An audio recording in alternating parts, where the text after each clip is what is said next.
এর চেয়ে বড় অপমান সালাতের, যে সালাতের অপমান, যে সালাত শেষ হয়ে গেল। পৃথিবীর সবচেয়ে বড় দোয়া, সবচেয়ে দামি দোয়া মুহাম্মদে বুঝলো এই দোয়া। বৃষ্টির দরকার, সালাত আদায় করো। সূর্যগ্রহণ থেকে বাঁচতে চাও, সালাত আদায় করো। মৃত ব্যক্তির জন্য দোয়া করতে চাও, সালাত আদায় করো। জাকারিয়া বুঝলো সালাতের পাওয়ার, সন্তানের দরকার, সালাত আদায় করো। সারা বুঝলো সালাতের পাওয়ার, বিপদ থেকে বাঁচার দরকার, সালাত আদায় করো। আসসালামু আলাইকুম ওয়া রাহমাতুল্লাহ। হোয়াট ইজ সালাত? আসলে সালাত কি? আমার টাইটেল এবং থাম্বনেল দেখে অনেকেই হয়তোবা আন্দাজ করেছেন যে আমি কেন এই ট্যাগটি ইউজ করেছি। আসলে সালাত শব্দের অর্থ দোয়া, সালাত শব্দের অর্থ প্রার্থনা, একাগ্রতা, যাই বলি না কেন। তো সেই যাই হোক, আমাদের বাংলাদেশে অনেক আলেমা বুঝতে চেষ্টা করেন না যে সালাতটাই একটি দোয়া, এবং অনেক ধীরস্থিরভাবে একাগ্রতার সহিত বিনম্র চিত্তে মহান রবের সামনে দাঁড়িয়ে সুন্দর সুশৃঙ্খলভাবে এই সালাতটিকে আদায় করতে হয়। তারা সেটা অনেকেই ভুলে যান।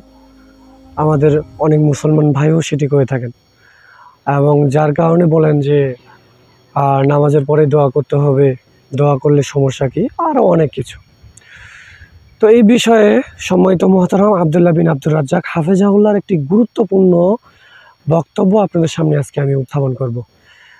তো কথা না বাড়িয়ে চলুন ভিডিওটি শুরু করা যাক। আর অবশ্যই আমাদের ফেসবুক পেজ এবং আইডিগুলোকে এবং আমাদের ইউটিউব চ্যানেলকে সকলে লাইক, কমেন্ট, শেয়ার, সাবস্ক্রাইব এবং ফলোর মাধ্যমে ছড়িয়ে দেবেন, এই দোয়াই প্রত্যাশা করছি। তো চলুন ভিডিওটি শুরু করা যাক। এর চেয়ে বড় অপমান সালাতের, যে সালাতের অপমান, যে সালাত শেষ হয়ে গেল।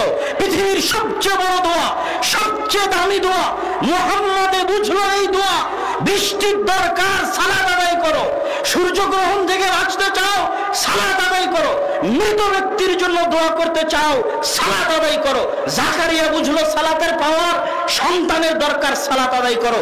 সারা বুঝলো সালাতের পাওয়ার, বিপদ থেকে বাঁচার দরকার, সালাত আদায় করো।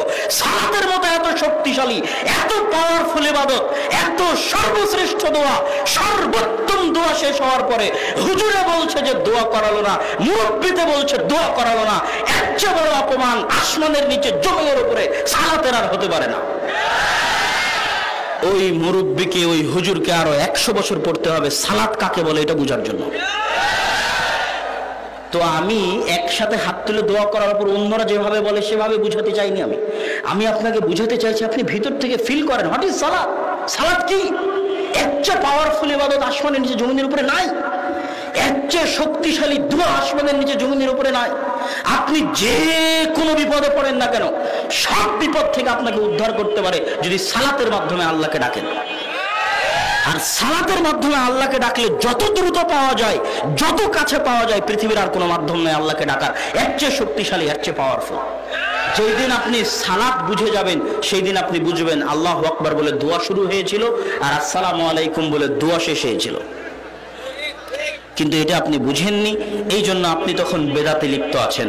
সম্মানিত উপস্থিতি, আল্লাহ সুবহানাহু ওয়া তাআলা আমাদেরকে রাসূল সাল্লাল্লাহু আলাইহি ওয়াসাল্লামের সুন্নাতের উপর আমল করার এবং সালাতের গুরুত্ব, সালাতের মর্যাদা। সালাত হচ্ছে, আজকের বক্তব্যের শেষে আরেকটা কথা বলে যাই, রব্বি জাআলনি মুকিমাস সালাহ। ইব্রাহিম আলাইহিস সালামের দোয়া, আল্লাহ গো আমাকে নামাজ আদায়কারী বানান, অমিন যুররিয়াতি, আমার পরবর্তী বংশধরকে নামাজ আদায়কারী বানান। আমি যেন বেনামাজি না হই, আমার পরবর্তী বংশধর যেন বেনামাজি না হয়। শয়তানের দাসত্ব, শয়তানের গোলামির বিরুদ্ধে সবচেয়ে বড় অস্ত্র, সবচেয়ে ভয়ঙ্কর অস্ত্র, সবচেয়ে শক্তিশালী অস্ত্র হচ্ছে 5 ওয়াক্ত সালাত মসজিদে গিয়ে আদায় করা। যে 5 ওয়াক্ত সালাত মসজিদে গিয়ে আদায় করতে পারবে নিয়মিত, ও শয়তানের বিরুদ্ধে সবচেয়ে বড় জিহাদ, সবচেয়ে সফল জিহাদ পরিচালনা করতে পারবে। অন্য সকল ষড়যন্ত্র, শয়তানের অন্য সকল ষড়যন্ত্রকে কাবুতে নিয়ে আসা তার জন্য সহজ হবে। আর যে সালাত ঠিক মতো আদায় করতে পারবে না, ও শয়তানের গোলাম হয়ে যাবে। ওর জন্য গান বাজনা করা, ওর জন্য অবৈধ সম্পর্ক করা, ওর জন্য সকল অন্যায় করা সহজ হয়ে যাবে। কাউকে দেখবেন যে নামাজ আদায় করার পরও গুনাহ করছে, ভালো করে খেয়াল করে দেখবেন ও 5 ওয়াক্ত সালাত নিয়মিত মসজিদে যায় না। যে নামাজি নামাজের পরও গুনাহ করে, ওই নামাজি 5 ওয়াক্ত সালাতের জামাতের নামাজি নয়। 5 ওয়াক্ত সালাতের জামাতের নামাজি হচ্ছে শয়তানের বিরুদ্ধে সবচেয়ে বড় জিহাদকারী, সবচেয়ে সফল জিহাদকারী। আর এর চাইতে টপ লেভেলের জিহাদকারীকে যে রাতে উঠে নিয়মিত তাহাজ্জুদের সালাত আদায় করে। অতএব 5 ওয়াক্ত সালাত নিয়মিত ধরে রাখার চেষ্টা করেন। জান্নাত অত কঠিন কিছু নয়, জান্নাত সহজ, গরিব মানুষের জন্য আরো সহজ। খালি 5 ওয়াক্ত সালাত আদায় করবেন আর কোরআন তেলাওয়াত করবেন, রমজান মাসে সিয়াম পালন করবেন, জান্নাতে শান্তিতে প্রবেশ করবেন ইনশাআল্লাহ।